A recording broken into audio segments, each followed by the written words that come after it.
Hello everyone. Welcome back to STS, Science, Technology, Economy, 스트래티지 등을 고민하는 곳입니다. 해수부 공무원 고 이대준님 삼가 명복을 빕니다. 이분이 사진의 배에 승선해서 근무 중에 추락을 해서 서해 바다를 표류하다가 북한군에게 발견이 됐다는 겁니다. 당연히 야 이제 구조되겠구나, 이제 살았구나 이렇게 생각을 했지 않았겠습니까? 그래서 이분이 자기를 발견한 북한군에게 나는 대한민국 공무원이다, 날 구조해달라 이렇게 말했다는 거죠. 그런데 그 후 6시간 동안이나 구조되지 못하고 탈진된 상태에서 결국 북한군에게 사살되어 소각되었고, 그런데 그 대한민국은 월북자로 조작한 사실들이 지금 드러나고 있습니다. 이 사건의 사실관계는 국힘 진상조사 TF 최종 발표 어저께 났었지 않습니까? 여기 보면 시사 포커스 TV 여기에 지금 남아 있으니까 지금도 보시면 됩니다.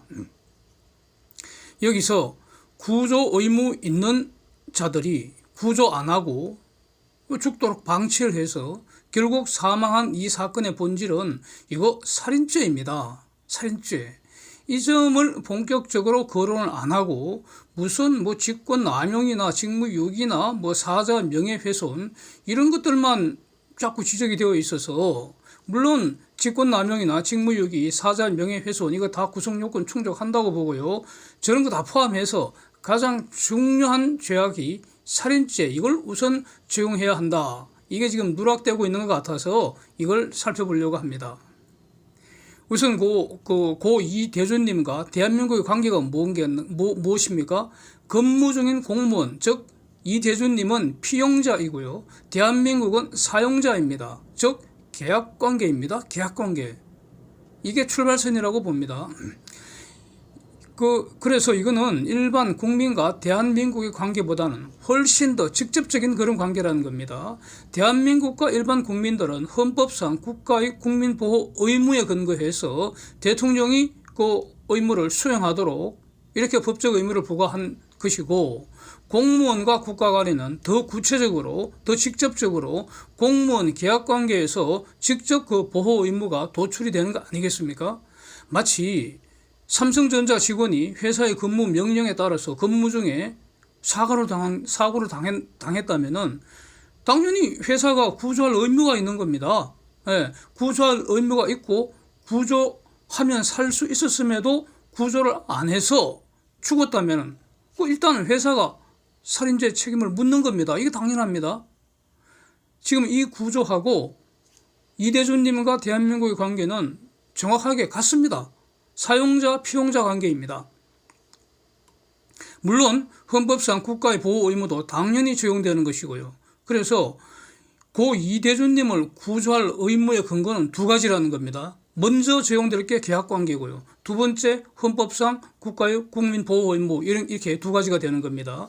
바다에서 표류 후 6시간이나 살아 있었다는 것이고, 초기에는 북한 군인들에게 나는 대한민국 공무원이다, 구조해달라 의사표시할 정도로 의식이 있었다는 점, 이런 것들이 지금 감청이 되어서 대통령에게 보고가 되었다는 거 아닙니까? 이 경우에 이미 대응 매뉴얼이 다 있었다는 거 아닙니까? 그 매뉴얼대로 구조 조치했더라면은 살 수 있었을 것이다.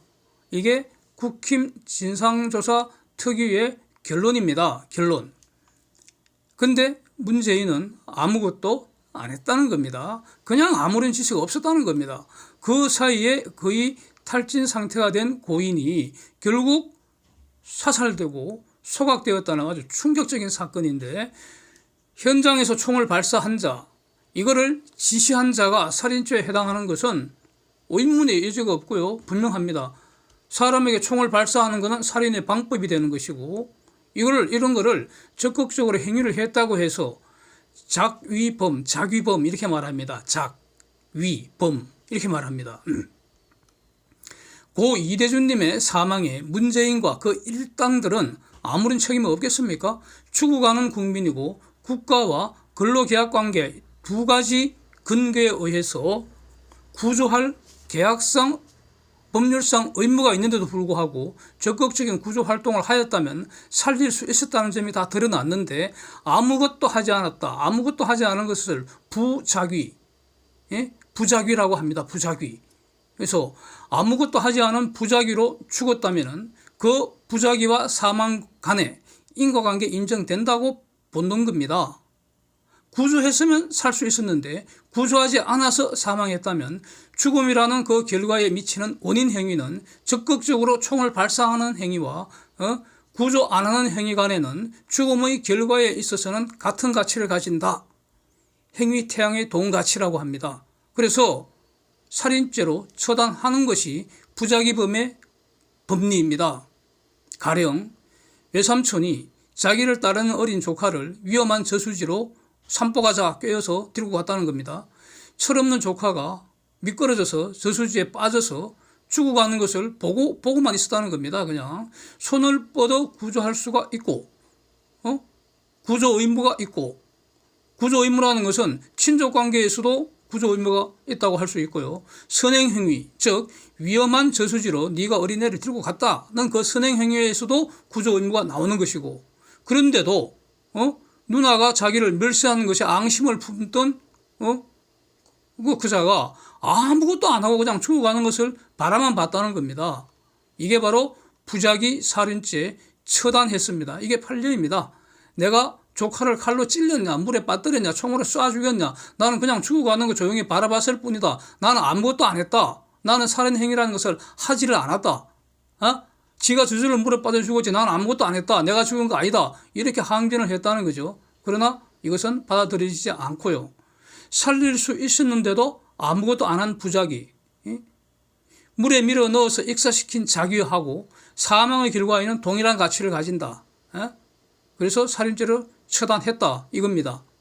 같지 않습니까? 지금 고 이대준님을 죽인 살인사건으로 대한민국의 살인죄에 대한 정의는 완전히 무너져서 지금까지 있습니다. 그 살인 책임자, 그 북궁에 있는 관련자들은 당연히 언젠가는 책임 물어야 되는 거죠. 박광진 씨 사설 사건도 마찬가지고요. 반드시 물어야 됩니다. 홀로코스트 책임을 지금까지 묻고 있는 그 이스라엘 우리는 배워야 합니다. 반드시 물어야 합니다. 이거.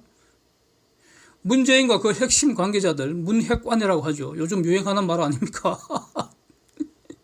모조리 살인죄 책임을 엄중히 물어야지 무너진 정의 세울 수 있다고 봅니다. 당시 국정원장이었던 박지원이 국정원에 의해서 지금 고발되었다는데 그 제목이 직권남용, 공용 전자기록 부수었다는 거, 즉 삭제했다는 거 이런 내용인데 검찰은 살인죄 당연히 검토를 해야 한다고 봅니다. 이거. 또 귀순한 어부 2명을 강제 북송한 사건, 이것도 지금 한 번도 경험하지 못한 사건 아닙니까? 북궁이 돌려보내달라고 말한 사실도 없다는데 조사 과정에서는 귀순자로 보고서를 작성 중이었다고 합니다. 그런데 갑자기 강제 북송 결정을 저가 멋대로 결정해버리고 그 안대를 가리고 포성줄로 포박을 해서 판문점에서 강제 북송시켰다는 겁니다. 결국 그 사형된 것으로, 즉 사망한 것으로 지금 알려지고 있지 않습니까? 탈북한 북한 주민들이 한국의 귀순 의사를 밝히면 그 순간부터 대한민국 국민이 되는 것입니다. 원래부터 대한민국 국민이었는데 귀순 의사를 밝히는 순간에 대한민국 국민이라는 것이 확인되는 것입니다. 이 점은 외국인이 한국 국적 취득하는 것과는 완전히 다릅니다. 가령 필리핀이나 스리랑카나 중공 국적을 가진 조선족이 한국 국민이 되려면 어떻게 합니까? 국적법이 정하는 절차에 따라 요건 다 심사를 해서 국적을 부여하면은 그때 비로소 그 순간부터 최초로 대한민국 국민이 될 수가 있는데, 북한은 대한민국 영토의 일부라고 헌법이 규정을 했고 북한 주민들도 한국 국민이라는 이 사실을 전제로 해서, 다만 사실상 북한 지역에는 한국 반국가 단체가 지금 무력으로 점령하고 있는 이런 현실을 반영해서 북한 주민이 한국 영토에서 귀순 의사 밝히면 그 순간 바로 대한민국 국민 및 확인되는 겁니다. 확인되는 거. 확인이라는 의미를 이렇게 명확히 이해를 해야 되는 거죠. 원래부터 한국 국민이었다는 겁니다. 그거는. 태국인이 한국 국적 취득하는 것은 원래부터 한국인이 아니었고 국적법 취득하는 그 순간부터 비로소 한국인이 되는 겁니다. 완전히 다른 겁니다. 그래서 귀순 어부는 그 귀순 의향서에 자필 사인하는 그 순간부터 한국 국민이고 대한민국의 모든 일반인과 동일하게 대한민국이 그 국민 보호 의무가 그 순간부터 개시되는 겁니다. 그래서 귀순 어부 2명을 강제로 북송한 행위는 자기에 의한 살인죄 구성하는 걸로 봅니다. 예? 이걸 검토해야 된다고 저는 봅니다. 살인의 방법에는 아무 제한이 없기 때문에 살인 행위와 사망 간에 인과관계 있으면 그러면 살인죄 책임지는 겁니다. 강제 북송된 2분이 북공에 의해서 사형된 것으로 지금 알려지고 있지 않습니까? 사형 행위가 살인죄의 그 구성요건 충족하는 것은 두말할 필요가 없고요. 다만 위법성 조각하는지 이게 문제가 되는데 반국가단체의 살인 행위를 적법한 살인이라고 할 수 없잖아요. 그래서 그리고 이 논쟁과 아무 무관하게 강제 북송 행위는 사형 행위라는 그 살인 행위와 공범 관계라는 거죠. 살인죄 구성한다고 저는 봅니다. 예?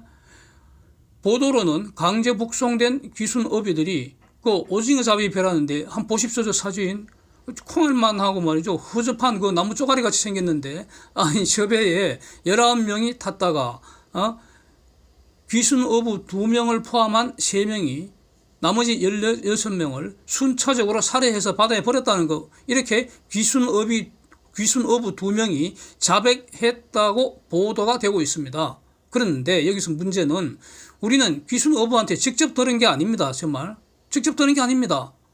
귀순 어부들이 저 말 했더라라고 전하는 말을 들을 뿐인데 문제는 그 전하는 자들이 좀 거짓말쟁이 같다는 겁니다. 저거 믿을 수가 없습니다. 사실을 알 수가 없다는 게 지금 문제입니다. 그래서 제가 평가하기를 더불어 사기, 조작, 마기, 도적대라고 저는 평가를 하는 겁니다. 제 눈에는 그렇게 보인다는 겁니다. 저것들 특징은 거짓말 전문가라는 거죠. 예. 예? 지금도 거짓말에 선동질 허접하게 지금 하고 있다고 봅니다. 그래서 저것들 통제하에 조사한 거 발표한 걸 믿을 수 없다는 겁니다. 전부 새로 조사하기를 바랍니다. 문제는 설사 가령 저것들 거짓말이 사실이라고 인정을 한다 쳐도 귀순 사실은 절대 달라지지 않습니다. 예? 강제 북송이 살인죄 공범이라는 판단 달라지지 않는다는 겁니다. 그래서 그 최고 책임자인 문재인 또 문핵관으로서 구조 의무 안 하고 더 나아가서 저 가정설은 마귀짓거리죠. 그 월북 조작한 거 아주 가정설은 마귀짓거리 아닙니까? 마귀 같은 것들 모조리 남김없이 싹